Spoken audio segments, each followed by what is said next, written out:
ہمارے صوفیہ فرماتے ہیں جب کوئی شخص ایک مرتبہ اللہ کہتا ہے، اللہ اس کی طرف نظر رحمت سے دیکھتا ہے، اس کے گناہ جل کے راکھ ہو جاتے ہیں۔ اس کے ذکر کی لذت، اس کے ذکر کی چاشنی سے اپنے من کی آبادی کا سامان کیجیے۔ آج ایک آنسو، صرف ایک آنسو، جس سے پوری آنکھ نہیں بلکہ پلکوں کے بالوں میں سے ایک بال کی جڑ بھیگ گئی خوف خدا کی وجہ سے، کل قیامت کے دن وہ بال کھڑا ہو جائے گا، مالک یا مجھے نکال لے یا اسے جنت عطا کر دے۔ اللہ اکبر۔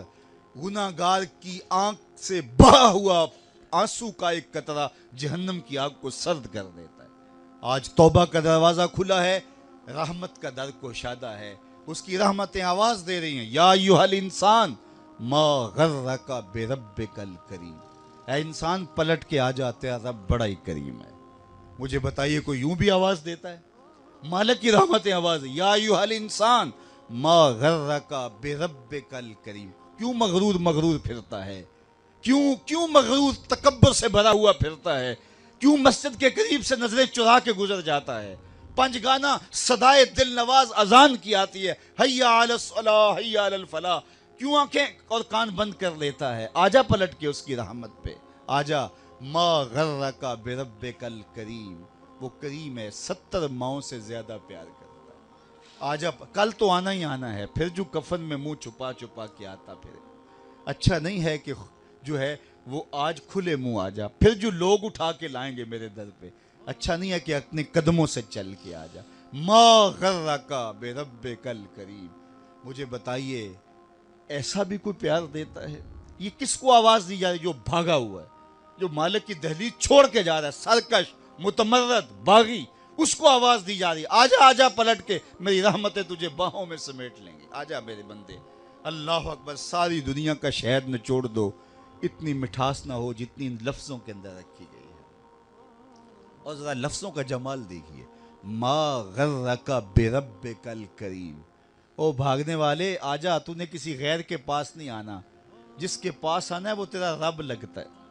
اللہ اکبر۔ پھر کہا الکریم، رب بھی کریم۔ پھر آگے فرمایا الذی خلقک، وہ رب جس نے تجھے پیدا کیے۔ دیکھ تیرا اس کا رشتہ کتنا گوڑا ہے، وہ تیرا خالق لگتا ہے۔ ماں بچے سے کتنا پیار کرتی ہے، اللہ اکبر۔ اس کے پیار کو کسی ترازو پہ تولا جا سکتا ہے؟ کہتے ہیں سمندر کی پاتال تک تو شاید کوئی پہنچ گیا ہو، لیکن ماں کے پیار کا کنارہ آج تک کسی کو نہیں ملا۔ ماں جب بولتی ہے تو اس کے لہجے میں جبریل بولتا ہے، ماں جب مسکراتی ہے تو لگتا ہے جنت کی ساری کلیاں کے لٹی۔ اللہ نے اس کے سینے کے اندر درد محبت کا وہ جہاں آباد کر دیا ہے۔ ماں تو پھر ماں ہی ہوتی ہے۔ ایک شاعر ہوا تابش، اس نے ماں کے پیار کا کیا نقشہ کھینچا، مدت ہوئی میری ماں نہیں سوئی تابش، میں نے ایک بار کہا تھا مجھے ڈر لگتا ہے۔ کہا ایک بار میں نے کہا تھا امی مجھے رات کو ڈر لگتا ہے، میری ماں آج تک اسی خیال میں رہتی ہے میرے لال کو کہیں ڈر نہ لگ رہا ہو۔ اولاد کے لیے ماں کے سینے کی تڑپتی ممتا، محبتوں کا آباد جہان، ماں پھر ماں ہی ہوتی ہے۔ ماں کی پھر ممتا ہی عجیب کائنات ہے، اور وہ بیٹے کے لیے دکھ جھیل لیتی ہے، اولاد کی تربیت کے لیے، تعلیم کے لیے، پیٹ پالنے کے لیے اپنا پیٹ کاٹ لیتی ہے۔ کسی کے گھر کے برتن مانجنے پڑیں تو ماں اس سے بھی گریز نہیں کرتی، کسی کے گھر کے گندے کپڑے دھونے پڑے تو اولاد کے لیے ماں یہ بھی گوارا کر لیتی ہے، لوگوں کے گھروں کی غلامیاں قبول کر لیتی ہے۔ شہر میں آ کر پڑھنے والوں بھول گئے ہو کس کی ماں نے کتنا زیور بیچا ہے۔ مائیں اولادوں کے لیے کن کن مراحل سے گزرتی ہیں، ماں کو اپنی اولاد سے اتنی محبت کیوں ہے؟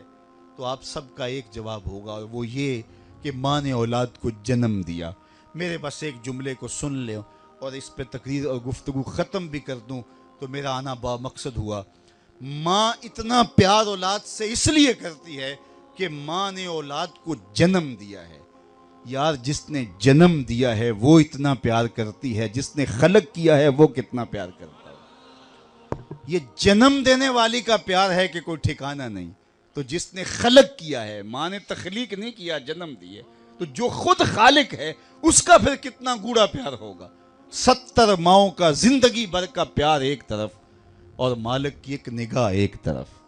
تو ماں کی گود چھوڑ کے بچہ بھاگ جائے تو ماں کہتے ہیں پتر آجا، اتنی ٹھنڈی چھاؤں کہیں نہیں ملے گی۔ تو مالک کا در چھوڑ کے بندہ بھاگ رہا ہے، مالک کی رحمتیں آواز دے رہی، یا ایھا الانسان ما غرک بربک الکریم، او بھاگنے والے آجا پلٹ کے، میں تیرا کریم رب ہوں، الذی خلقک، دیکھ میں تیرا خالق لگتا ہوں، تیرا میرا رشتہ کتنا گوڑا ہے، الذی خلقک فسواک فعدلک فی ای صورت ما شاء رکبک، اس نے تیرے نقش تراشے، تجھے صورت دی، تجھے شکم مادر میں زندگی بخشی، تجھے کتنی خوبصورت آنکھیں عطا کی، چمکتی پیشانی بخشی، دھڑکتا دل دیا، تجھے سننے والے کان دیے، تجھے بولنے والی زبان دی، اے انسان دیکھ تیرے رب نے تجھے کیسے سجایا سنوارا، اتنا باغی ہو گیا، آج اس کا در چھوڑ کے بھاگ گیا، آجا پلٹ کے، اس کی رحمتیں اب بھی تجھے آواز دے رہی ہیں۔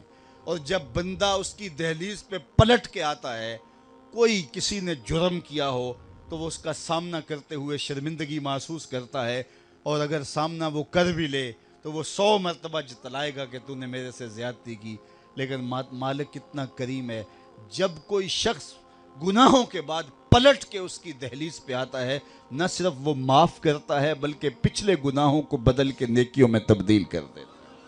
جتنا بڑا گناہگار اتنا بڑا نیکوکار بن گیا۔ حضرت عمر گزر رہے ہیں اور ہاتھ میں کوڑا رکھتے تھے، فوراً سزا دیتے، ایک شرابی نے ہاتھ میں بوتل پکڑی اور یوں ہی موڑ کاٹا تو آگے حضرت عمر آ رہے تھے، ڈر گیا، دل میں سچی توبہ کی، مالک آج عمر کے قہر سے بچا لے، آج کے بعد شراب نہیں پئوں گا، اور جلدی سے بوتل کو، شراب کی بوتل کو بغل میں چھپا لیا۔ حضرت عمر نے دیکھ لیا تھا، موقع پہ پہنچ گئے، کڑک کے کہا اتنے بغل میں کیا ہے؟ تو ڈرتا ہوا کہنے لگا حضور یہ سرکہ ہے۔ اب تھی تو شراب، کہا سرکہ ہے۔ پھر حضرت عمر نے کڑک کے کہا نکال۔ اللہ اکبر، دل میں کہہ رہا مالک آج عمر سے بچا لے۔ تو جو ہی جب نکالا تو دیکھا وہ واقعی سرکہ بن چکا تھا۔ جو خدا شراب کو بدل کے سرکے میں تبدیل کرنے پہ جو ہے وہ قادر ہے، وہ ہمارے گناہوں کو بدل کے نیکیوں میں تبدیل کرنے میں پہ قادر ہے۔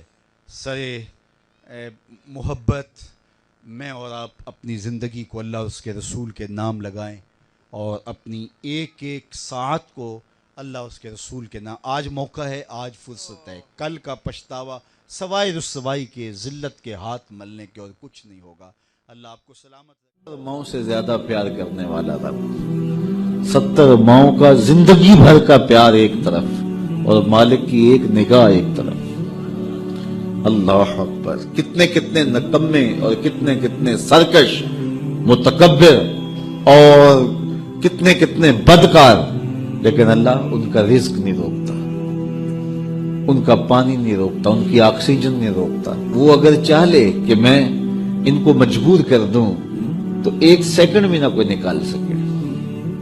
انسان اتنا مجبور ہے۔ شیخ سعدی فرماتے ہیں اندر والا سانس باہر نہ آئے تو بندہ کیا کر سکتا ہے، باہر والا سانس اندر نہ جا سکے تو بندہ کیا کرتا ہے، نظام انہضام ٹھیک نہ رہے، کوئی چیز حلق سے نیچے نہ اتر سکے تو کیا کر سکتا ہے، اس کا پیشاب رک جائے تو اس کو دن کو تارے نظر آ جاتے۔ انسان تو ہے کیا، تجھے ناز کس بات پہ ہے؟ ما غرک بربک الکریم، تجھے کس چیز نے مغرور کیا ہے؟ تیرے پاس ہے کیا؟ دولت، حسن، جوانی، اقتدار، صحت، وہ چیز تو بتا کہ جس پہ تجھے ناز ہے۔ اس کی توفیق کے بغیر تو ایک قدم نہیں چل سکتا، تو سانس نہیں لے سکتا، تو پھر ناز کس بات پہ، غرور کس بات پہ؟ اور اسی کا در چھوڑ کے بھاگ گیا جس نے تجھے زندگی دی، اسی کی دہلیز سے بغاوت کر گیا جس نے تجھے تخلیق کیا، اسی کے حکموں کو توڑ رہا ہے جو تجھے زندگی کی ساری بہاریں بہم پہنچا رہا ہے۔ 5 مرتبہ آواز آتی تھی حی علی الصلاۃ، حی علی، تجھے ناشتہ اس طرح ملتا ہے، تجھے آکسیجن تازہ ملتی ہے، تجھے نعمتیں نصیب ہوتی ہیں۔ بتا کائنات میں کوئی ایسا بھی ہے جس طرح تیرا رب ہے؟ ما غرک بربک الکریم، وہ شے کون سی ہے جس نے تجھے کریم رب سے غافل کر دیا؟ تو آجا پلٹ کے۔ تو اس آیت کریمہ میں بھی اسی عنوان کو موضوع سخن بنایا گیا، یا ایھا الذین آمنوا اتقوا اللہ، اے ایمان والو اللہ سے ڈر جاؤ۔ اللہ سے ڈرنا اس مفہوم میں ہے کہ بندہ ڈرتا ہے کہ مالک کہیں ناراض نہ ہو جائے، وہ روٹھ نہ جائے، میری زندگی کا سارا حسن اس کی رضا سے ہے، اور اگر وہ روٹھ گیا تو میرے پلے رہے گا کیا؟ دیکھیے جب اللہ روٹھتا ہے، ناراض ہوتا ہے تو رزق بند نہیں کرتا، اللہ ناراض ہوتا ہے تو آکسیجن بند نہیں کرتا، سورج کو حکم نہیں ہوتا کہ فلاں میرا نافرمان ہے، تیری کرنیں اس کے آنگن میں نہیں جانی چاہیے، چاند کو منع نہیں کیا جاتا فلاں کے آنگن میں چاندنی نہیں بکھیرنی، آکسیجن روک دی نہیں جاتی، کھانے روک نہیں دیے جاتے۔ جب اللہ کسی سے ناراض ہو جاتا ہے ہدایت روک دیتا ہے، اللہ کسی سے ناراض ہوتا ہے تو من اجڑ جاتا ہے، اللہ جب کسی سے ناراض ہوتا ہے تو سجدوں کی توفیق نہیں ملتی، اللہ جب کسی سے ناراض ہوتا ہے تو خشیت الہی کے جذبے چھین لیے جاتے ہیں، تو وہ یہ دولتیں لے لیتا ہے۔ بندہ سمجھتا ہے میں نماز پڑھنے نہیں جاتا، اور تو کون ہے نہ جانے والا، وہ بلاتا ہی نہیں ہے، تجھے توفیق سجدہ ہی نہیں دیتا ہے، تو کون ہے؟ تو بھاگتا ہوا جائے۔ یار کسی کو کارڈ آیا ہو کسی منسٹر کا تو وہ کئی لوگوں کو دکھاتا پھرتا ہے، آج کل تو وہ جو ہے وہ شیئر کر دیتے ہیں، جی مجھے فلاں نے بلایا ہے، تو لوگ جلیاں ڈالتے ہوئے جاتے ہیں، فلاں نے بلایا، تو رب نے بلایا ہو تو کوئی جائے نا، اور میاں تجھے اس نے پھر بلایا ہی نہیں۔ تیرے سے ناراضگی ایسی ہے کہ تیرے کانوں سے آواز تو ٹکرائی ہے لیکن تیری روح تک نہیں پہنچی، اس نے روک دیا راستے میں۔ اللہ فرماتا ہے کہ ہم ان کے کانوں میں پردے ڈال دیتے ہیں، ان کی آنکھوں پہ پردے ڈال دیتے ہیں، ان کے دل پہ پردے ڈال دیتے ہیں۔ تو بندہ کہتا ہے میں نہیں پڑھتا، تو کون ہے نہ پڑھنے والا؟ وہ تمہیں بلاتا نہیں، اس قابل نہیں سمجھا گیا، کیونکہ تو نے اس کے حکموں سے منہ موڑا، اس کی فرما برداری کو چھوڑا، تو پھر اس نے بھی تجھے راندہ درگار کر دیا، اور بھٹکتا پھر سویر سے لے کر شام تک کس کس کو سلوٹ کرتا ہے، لیکن تجھے توفیق نہیں ہوگی اس کے حضور سجدہ ریزی کی۔ اگر کوئی نماز نہیں پڑھتا، کوئی سجدہ ریزی نہیں کرتا، اللہ کے حضور جھکنے کی اگر کسی کو عادت تھی تو وہ مت سمجھے کہ میں نہیں کرتا۔ اللہ اکبر، اس سے چھین لی جاتی ہے توفیق، چھین لی جاتی ہے توفیق۔ تو اللہ سے توفیق مانگو کہ اللہ ہم سے کبھی بھی اپنی توفیق نہ چھینے، ہمیشہ ہماری پیشانیوں کو سجدے نصیب کر لے۔ تو کہا اے ایمان والو اللہ سے ڈر جاؤ۔